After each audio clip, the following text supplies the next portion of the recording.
The rain hammered against the floor-to-ceiling windows of the penthouse apartment on Fifth Avenue, each drop creating rivulets that distorted the glittering lights of Manhattan below.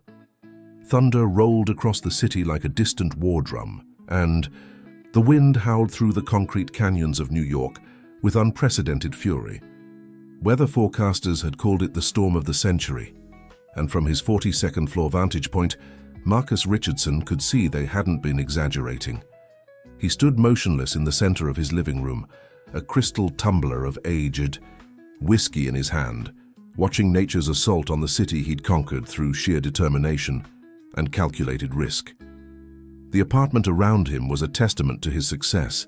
Imported Italian marble floors, Persian rugs worth more than most people's annual salaries, and contemporary art that would make museum curators weep with envy. Yet despite all this luxury, Marcus felt as hollow as the echo of thunder reverberating through the empty rooms. At 45, he was the undisputed king of technological innovation, his software empire spanning 3 continents. Born to Lebanese immigrants who'd arrived in America with nothing but hope and determination, Marcus had built Richardson Tech from a cramped garage in Queens into a billion-dollar corporation. The American dream personified, the business magazines called him. But dreams, Marcus had learned, could quickly turn into nightmares when you lost the one person who made success meaningful. Sarah had been gone for 3 years now, yet her absence still permeated every corner of this magnificent prison he'd created. Her favorite orchid still bloomed in the conservatory, tended by a gardener she'd never met. Her collection of vintage books remained untouched on the mahogany shelves, waiting for hands that would never again turn their pages. Marcus had preserved everything exactly as she'd left it, as if maintaining this shrine might somehow bring her back, or at the very least, ease the crushing weight of his solitude. The doorbell's chime cut through the storm's symphony, startling Marcus from his melancholy reverie. He frowned, checking his watch. Nearly midnight. His building's security was legendary, and unexpected visitors were virtually impossible. The doorman, William, had worked the night shift for 15 years and knew better than to disturb Mr. Richardson without an excellent reason. Marcus approached the door cautiously, his bare feet silent on the cold marble. Through the peephole, he could barely make out a figure hunched against the hallway wall, soaked to the bone and shivering.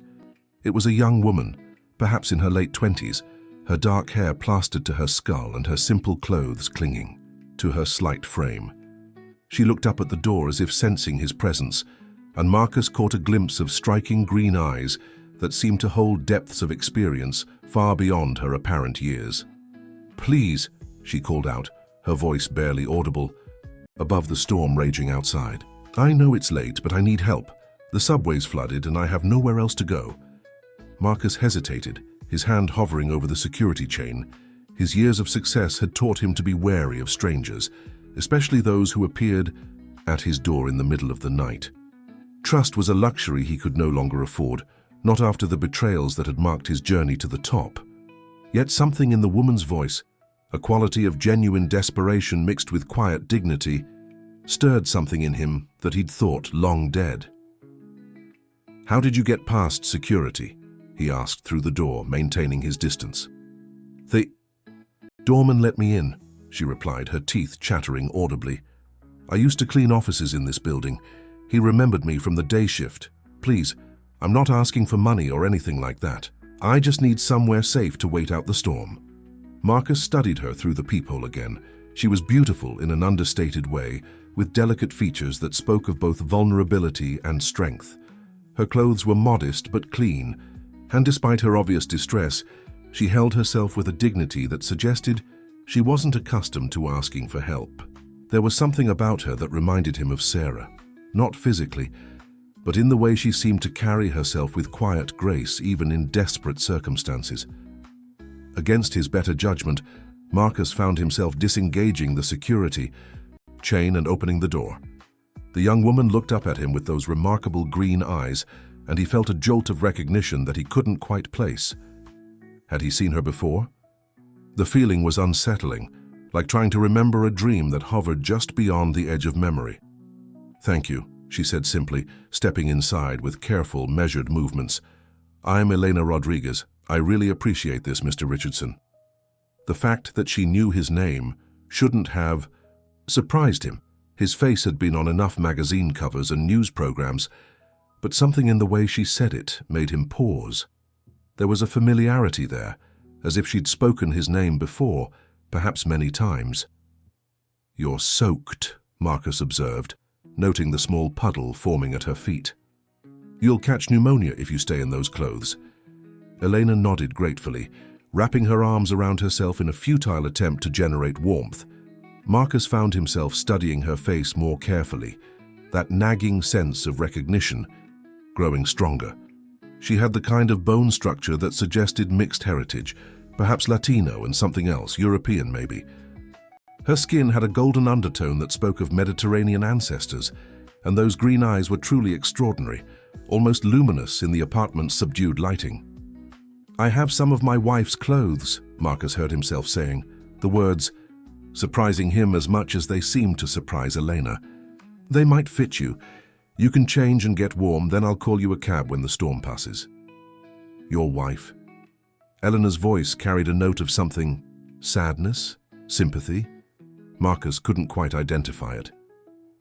"She's no longer with us," Marcus replied curtly, not wanting to elaborate. The pain of Sarah's loss was still too raw, too immediate, despite the passage of time. Elena nodded with understanding, and Marcus caught something in her expression that made him pause. It wasn't the typical awkwardness of someone who'd stumbled into a personal tragedy. It was something deeper, more knowing, as if she already understood the weight of his loss in a way that casual acquaintances rarely did. "I'll get those clothes," Marcus said, needing to escape the intensity of her gaze. As he walked toward the master bedroom, he could feel Elena's eyes following him, studying his surroundings with an attention that seemed almost too focused for casual curiosity. The bedroom was another shrine to Sarah's memory. Her jewelry box still sat on the vanity, her favorite perfume bottles arranged exactly as she'd left them. Marcus opened the walk-in closet, breathing in the faint scent of her favorite fragrance that still clung to the fabric. He selected a simple pair of jeans and a cashmere sweater, items that Sarah had worn for casual evenings at home. When he returned to the living room, Eleanor was standing by the window, gazing out at the storm-ravaged city. She'd moved with remarkable quiet, and Marcus realized he hadn't heard her footsteps on the marble floor. She turned as he approached, and again he was struck by that unsettling sense of familiarity. "The bathroom's down the hall," Marcus said, handing her the clothes. "There are towels in the linen closet." "Thank you," Eleanor replied, accepting the bundle. As their fingers brushed in the exchange, Marcus felt a strange electric current pass between them. Eleanor seemed to feel it too, because she looked up at him with an expression that was both surprised and somehow knowing. As Eleanor disappeared down the hallway, Marcus found himself pacing the living room, his mind racing with questions he couldn't quite formulate. There was something about this woman that didn't fit the simple narrative of a stranded cleaning lady seeking shelter. The way she'd looked at him, the way she'd spoken his name, the careful attention she'd paid to his apartment, it all suggested a familiarity that went beyond mere recognition of his public persona. The storm continued its assault on the city, and Marcus realized that regardless of his growing unease, Elena wouldn't be leaving anytime soon. The weather service had issued warnings about flooding throughout the subway system, and even the taxis had ceased operation. For better or worse, they were trapped together in this elegant prison, two strangers connected by circumstances that felt anything but coincidental. As he waited for Elena to return, Marcus couldn't shake the feeling that his carefully ordered world was about to be turned upside down, and that this beautiful, mysterious woman was going to be the catalyst for changes he couldn't yet imagine. When Eleanor emerged from the bathroom 20 minutes later, Marcus barely recognized her. The transformation was startling.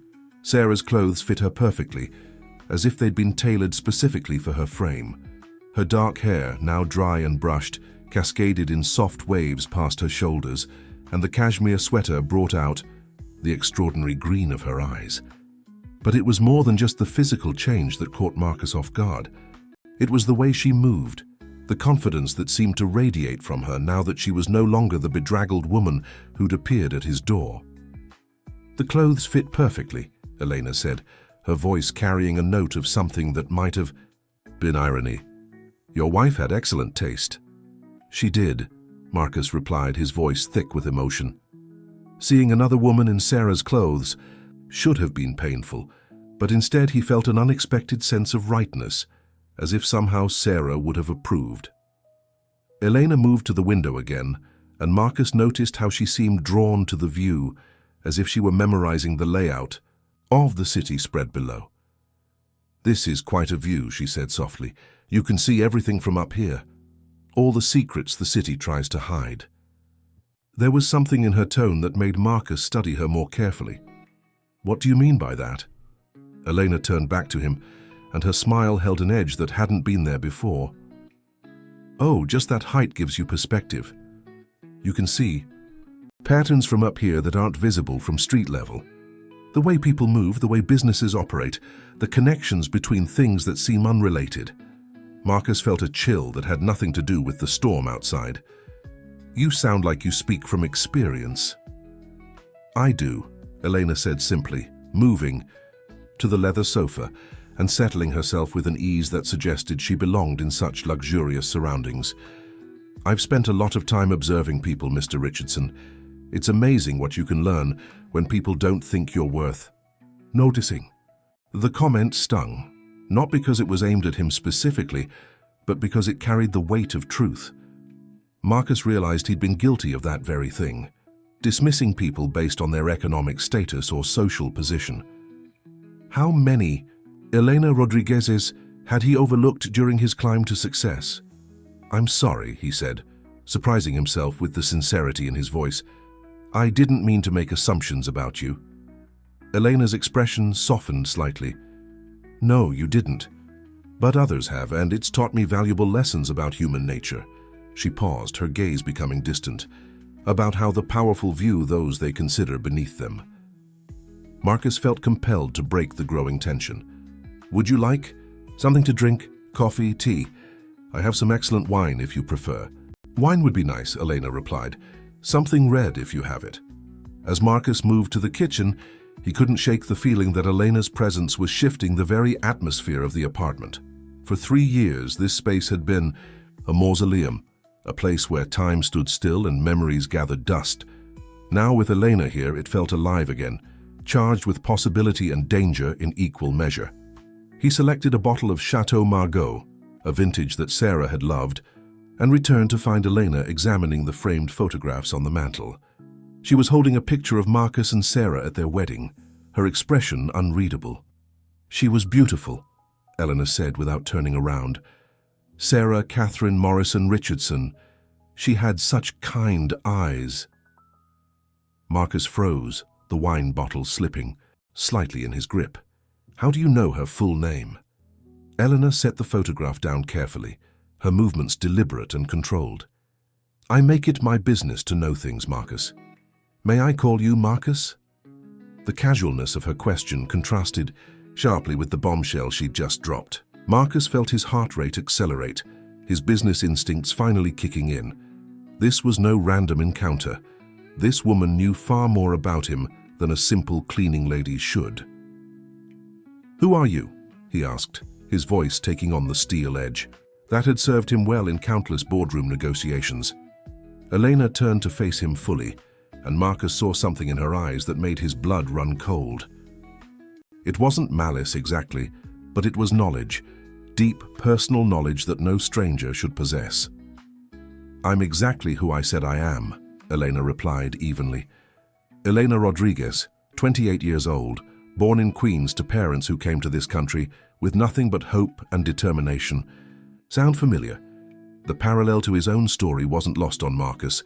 "That doesn't explain how you know my wife's full name." Elena accepted the glass of wine he offered, her fingers brushing his again in that same electric contact. "I know a lot of things about you, Marcus. I know that you built Richardson Tech from nothing, that you were the golden boy of Silicon Valley before you relocated to New York. I know that you've been living like a hermit since Sarah's passing, that you blame yourself for not being with her that night." Marcus felt as if the floor had dropped out from under him. How could you possibly know that? Because I've been watching you, Eleanor said with devastating simplicity. Not in a creepy, stalker way, she added quickly, seeing his expression. But your life has intersected with mine in ways you don't even remember. I think I would remember meeting you, Marcus said, though even as he spoke that nagging sense of familiarity grew stronger. Eleanor smiled, and it was both sad and knowing. You wouldn't. People like me are invisible to people like you. We clean your offices, serve your coffee, process your dry cleaning.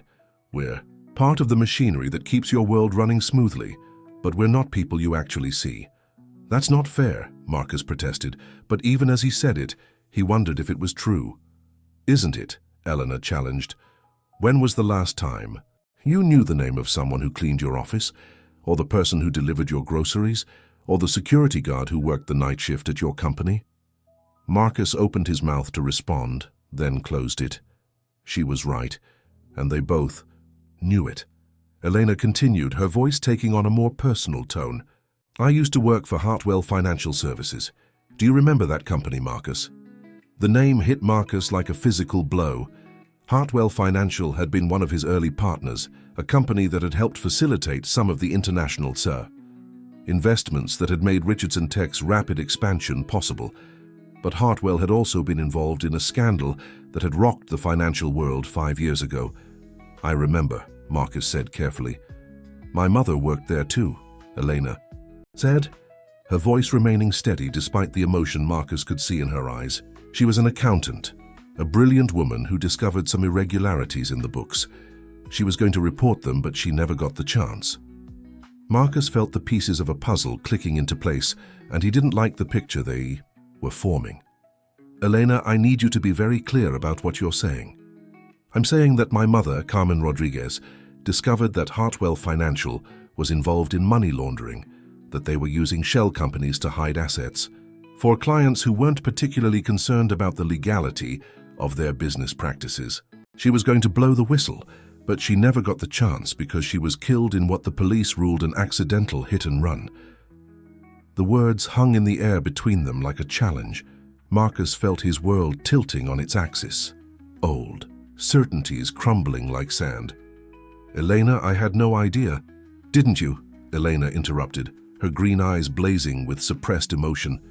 Richardson Tech was one of Hartwell's biggest clients. Your company funneled millions through their systems. Are you telling me you had no idea what they were doing? Marcus set down his wine glass with shaking hands. I knew there were irregularities.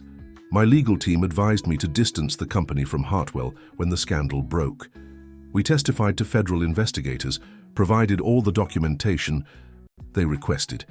Richardson Tech was cleared of any wrongdoing. Cleared because you had the best lawyers money could buy, Eleanor said bitterly. Because you were smart enough to make sure all the proper paperwork was filed. All the legal protections were in place. But that doesn't mean you didn't know what was happening. I didn't know about your mother, Marcus said, and he meant it. I swear to you, Elena, I had no idea anyone was hurt because of those business relationships. Elena studied his face for a long moment, as if trying to read the truth in his expression. Maybe you didn't, she said finally, but you benefited from it. Richardson Tech's international expansion was built on those Hartwell connections, and my mother lost her life trying to expose the truth about what you were all doing. The accusation hit Marcus harder than any business rival's attack ever had. Because underneath Elena's words, he could hear the echo of his own guilt, the nagging suspicion that he'd been willfully blind to certain aspects of his company's rapid growth, that he'd asked too few questions about the sources of some of his early funding. Why now? Marcus asked quietly. Why are you telling me this now? Elena's expression softened slightly, as if she were seeing something in him that she hadn't expected. Because I've been carrying this burden for 3 years, Marcus. Because I've been watching you grieve for Sarah, and I've been wondering if you're capable of feeling the same kind of loss for someone you never knew existed. You've been watching me for 3 years. Since the day Sarah passed, Elena confirmed. Since the day I realized that you might be the only person left who could help me understand what really happened to my mother. Marcus felt the ground. shifting beneath his feet. This beautiful, mysterious woman hadn't appeared at his door by accident. She'd been planning this encounter, orchestrating it with the same careful precision he'd once used to build his business empire. "What do you want from me, Elena?" Elena stood up, moving to the window again, her silhouette framed against the storm-darkened city. "I want the truth, Marcus. All of it. About Hartwell, about the money, about the connections that my mother discovered. I want to know if her sacrifice meant anything, or if it was just another casualty in the war between the powerful and the powerless." As she spoke, lightning illuminated the sky outside, and Marcus caught a glimpse of something in Elena's reflection in the window, a determination that was both beautiful and terrifying. He realized that this woman had the power to destroy everything he'd built, to expose secrets that he'd buried, so deep he'd almost convinced himself they didn't exist. But more than that, he realized that she also had the power to save him from the prison of guilt and isolation he'd been living in. The question was whether he had the courage to let her do either. The storm raged on through the night, but inside the penthouse, a different kind of tempest was brewing. Marcus found himself unable to sleep, pacing the marble floors while Elena dozed fitfully on the living room sofa. Every time he closed his eyes, he saw fragments of memories he'd tried to bury, late-night meetings with Hartwell executives, documents signed without adequate scrutiny, questions he'd chosen not to ask because the answers might have complicated his meteoric rise. At dawn, the storm finally began to subside, leaving the city washed clean and gleaming under weak sunlight. Marcus stood at the window, watching the city come alive below when he heard Elena stirring behind him. "Couldn't sleep either?" she asked, her voice husky with exhaustion. Marcus turned to find her watching him with those penetrating green eyes. In the morning light, she looked younger, more vulnerable, but no less dangerous to his carefully constructed peace of mind. "I keep thinking about what you said," Marcus admitted, "about your mother, about Hartwell. I want to help you find the truth, Elena, but I need you to understand something first." Elena sat up, wrapping Sarah's cashmere sweater more tightly around herself. The gesture was so familiar, so reminiscent of how Sarah used to curl up on that same sofa, that Marcus felt his breath catch. "What do I need to understand?" "That the truth might not be what you expect.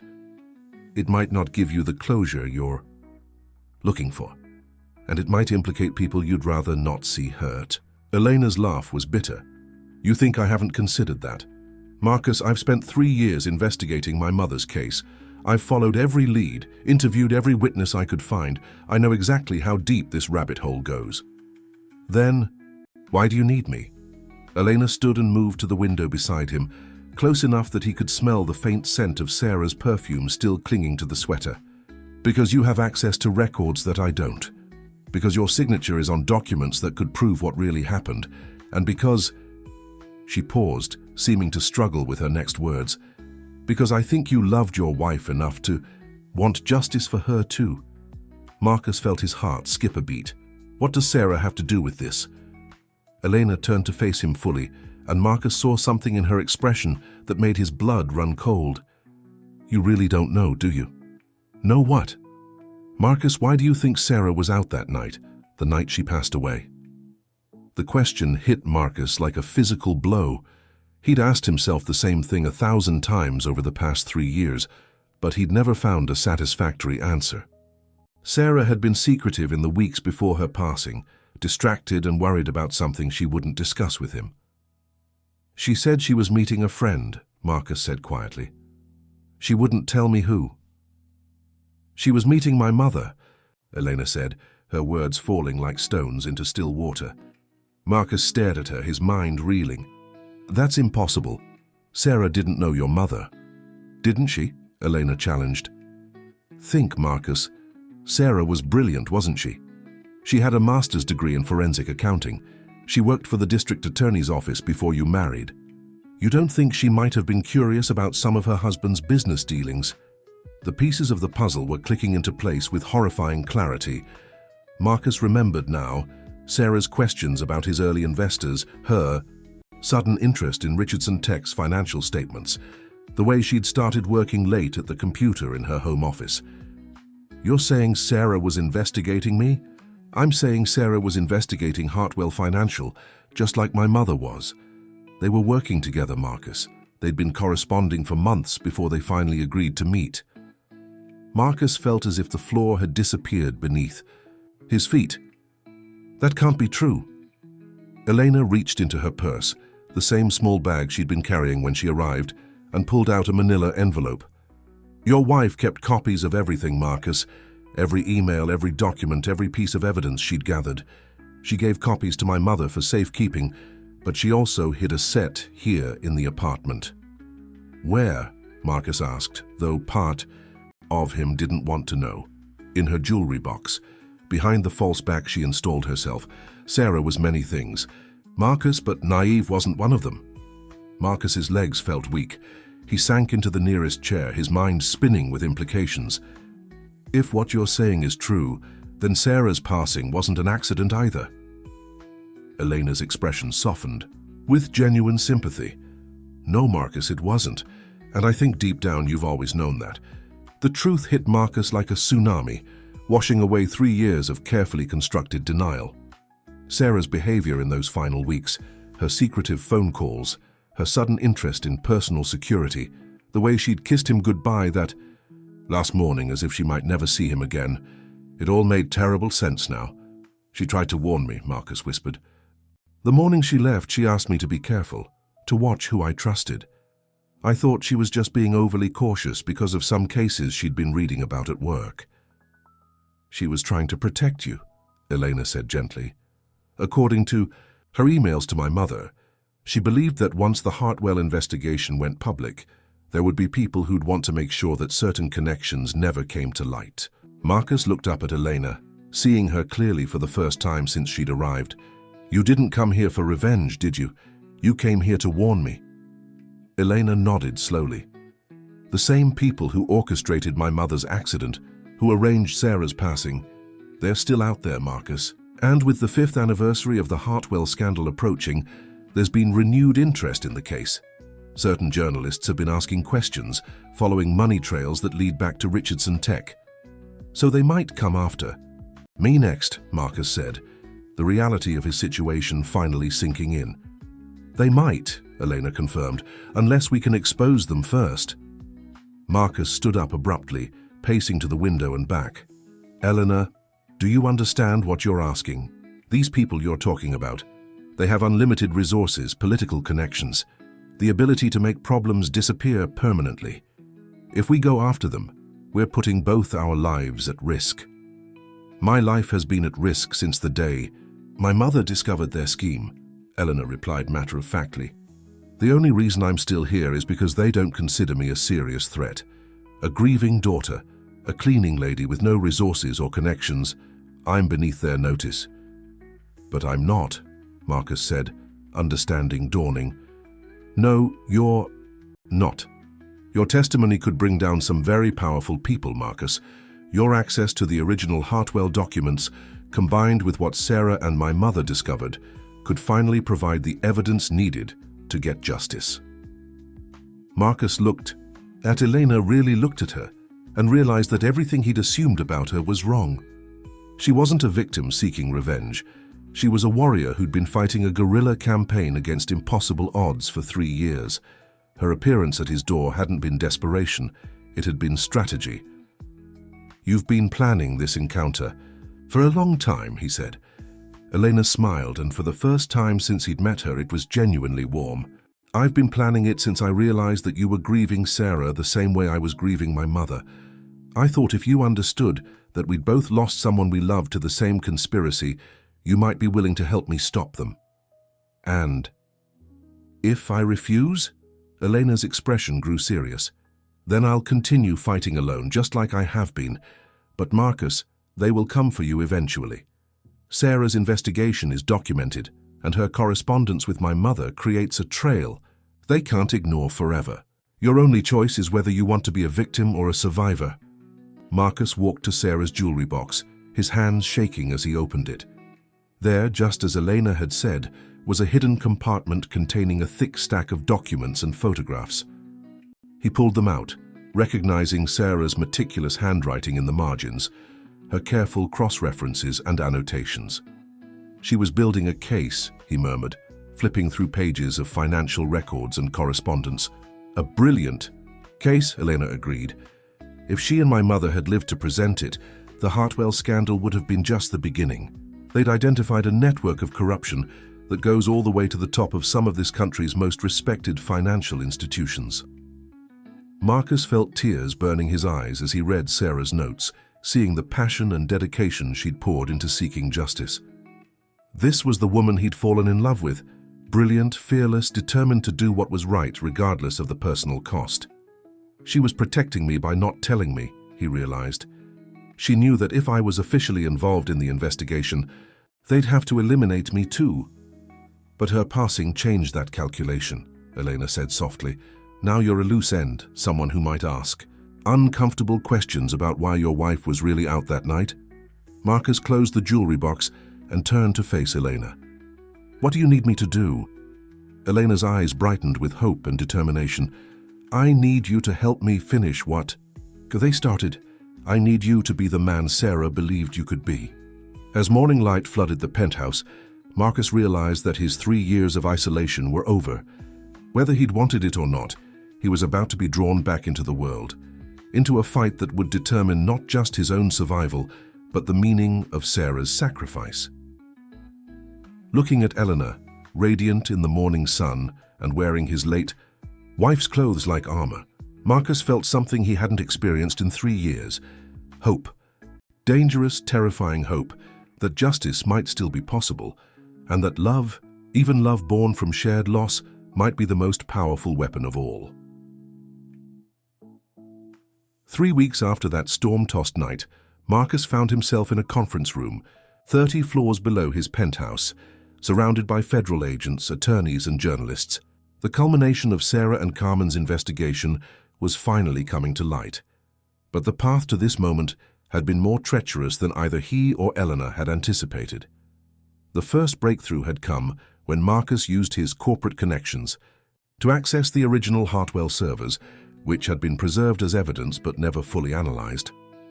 Elena's technical skills, another surprise revelation about the woman he'd initially dismissed as a simple cleaning lady, had proved invaluable in decrypting files that contained the smoking gun they needed. Mr. Richardson, Agent Patricia, Morrison addressed him, her voice carrying the weight of 3 years' worth of investigation. Are you certain you want to proceed with this testimony? Once you go on record, there's no going back. Marcus glanced across the room at Elena, who sat with quiet dignity in a chair near the window. She'd traded Sarah's clothes for a professional suit, but she still carried herself with that same mixture of strength and vulnerability that had first captivated him. Their eyes met, and she gave him an almost imperceptible nod of encouragement. I'm certain, Marcus replied. My wife and Ms. Rodriguez's mother risked everything to expose this conspiracy. The least I can do is finish what they started. The next several hours were a blur of testimony, document presentation, and the gradual unraveling of a web of corruption that stretched far beyond the original Hartwell scandal. Marcus found himself reliving the darkest period of his business career, acknowledging the willful blindness that had allowed him to become an unwitting accomplice to money laundering and worse. But as painful as the truth was, it was also liberating. For the first time in 3 years, Marcus felt as if he was honoring Sarah's memory in a way that mattered. Every document he authenticated, every connection he helped establish, was a step toward the justice she'd been seeking when her life was cut short. The most difficult moment came when Agent Morrison presented evidence that linked Sarah's and Carmen's cases definitively. Traffic camera footage, previously overlooked witness statements, and financial records painted a clear picture of coordinated elimination designed to protect a criminal enterprise worth hundreds of millions of dollars. Both women were killed because they'd gotten too close to the truth, Agent Morrison explained to the room. The perpetrators used different methods. Ms. Rodriguez's accident was made to look random, while Mrs. Richardson's appeared to be a carjacking gone wrong. But the evidence shows clear coordination between the same network of individuals. Marcus felt Elena's hand slip into his, and he was grateful for the anchor of her touch. The confirmation of what they'd both suspected was simultaneously devastating and validating. Their loved ones hadn't been random victims. They'd been heroes who'd given their lives in pursuit of justice. When the formal proceedings ended that evening, Marcus and Elena found themselves alone in his office, surrounded by boxes of evidence and legal documents. The weight of the day's revelations hung heavy between them, but there was also a sense of completion, of a long journey finally reaching its destination. "It's really over," Elena said, her voice barely above a whisper. "After 3 years, we finally have justice for them." Marcus nodded, but his expression was troubled. "Justice, yes, but at what cost? The investigation will take months to complete. The trials could drag on for years. Your life, my life, everything will be under scrutiny." Elena turned to face him fully, and Marcus was struck again by the transformation he'd witnessed over the past 3 weeks. The frightened woman who'd appeared at his door during the storm had revealed herself to be one of the most courageous people he'd ever met. She'd risked everything, her safety, her anonymity, her carefully constructed new identity, to seek justice for her mother and his wife. "Are you having second thoughts?" she asked. "About the investigation?" "Never," Marcus replied firmly. "But about what comes next? Elena, I need to tell you something." She waited, her green eyes patient and understanding in a way that reminded him painfully of Sarah. "These past 3 weeks, working with you, fighting alongside you, it's made me feel alive again in a way I didn't think was possible. I know the circumstances are complicated. I know we were brought together by tragedy, but I can't pretend that what I feel for you is just gratitude or shared purpose." Elena's breath caught, and Marcus saw a vulnerability in her expression that she'd kept carefully hidden throughout their investigation. "Marcus," she began, but he held up a hand. "Let me finish. I love you, Elena. I know it's too soon. I know it's complicated by everything we've been through, but I needed you to know. When I thought about testifying today, about the risks we were taking, the only thing that scared me was the possibility of losing you before I'd told you how I feel." Elena was quiet for a long moment, her eyes bright with unshed tears. When she finally spoke, her voice was thick with emotion. "I came to your apartment that night planning to confront you, maybe even to hate you. I thought you were just another wealthy man who'd built his fortune on other people's suffering. But you're not that person, Marcus. You're the man Sarah fell in love with, the man she was trying to protect. And somewhere along the way, I fell in love with him too." Marcus felt his heart soar even as Elena continued, her expression growing more serious. "But we both need to understand what we're choosing. The people we've exposed, they have long memories and deep pockets. Even with federal protection, even with the evidence we've provided, we'll never be completely safe. Loving me means accepting that risk." Marcus stepped closer to her, close enough to see the flecks of gold in her green eyes, close enough to smell the faint scent of the perfume she'd started wearing, not Sarah's, but something uniquely hers. "Elena, I've spent 3 years living in fear. Fear of the past, fear of the future, fear of feeling anything at all. I'm tired of being afraid.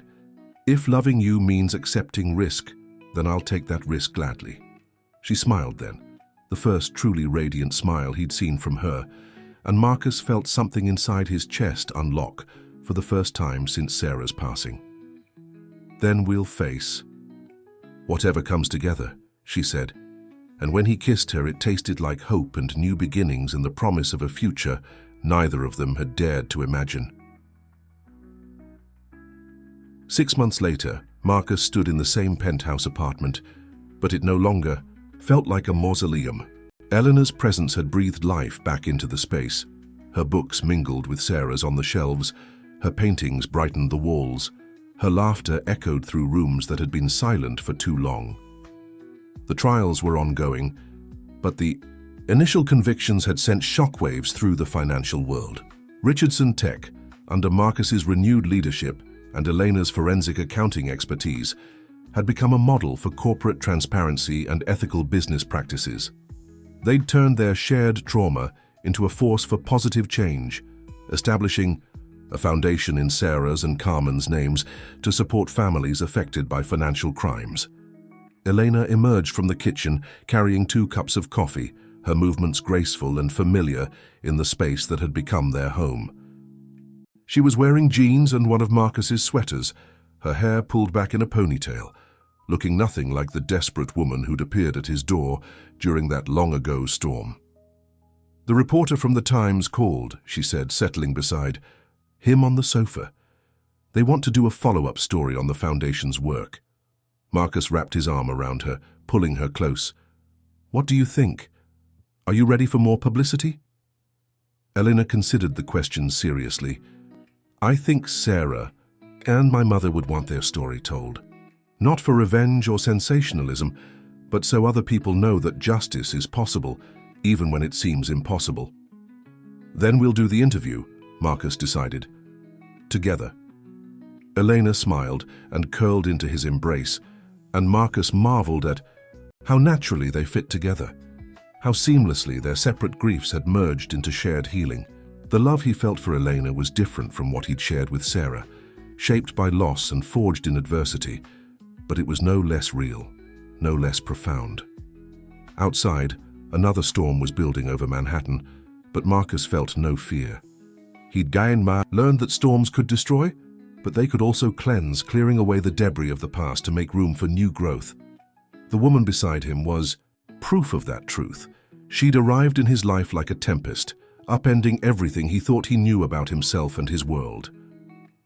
"Elena," he said softly, and she looked up at him with those extraordinary green eyes that had captivated him from the first moment. "Yes? Thank you for not giving up, for fighting for the truth, for saving me from myself." She reached up to touch his face, her fingers gentle against his cheek. "We saved each other, Marcus. That's what love does. It transforms tragedy into triumph, loss into hope, endings into new beginnings." As thunder rolled across the city and rain began to spatter against the windows, Marcus held Elena closer and thought about the mysterious ways that fate operated.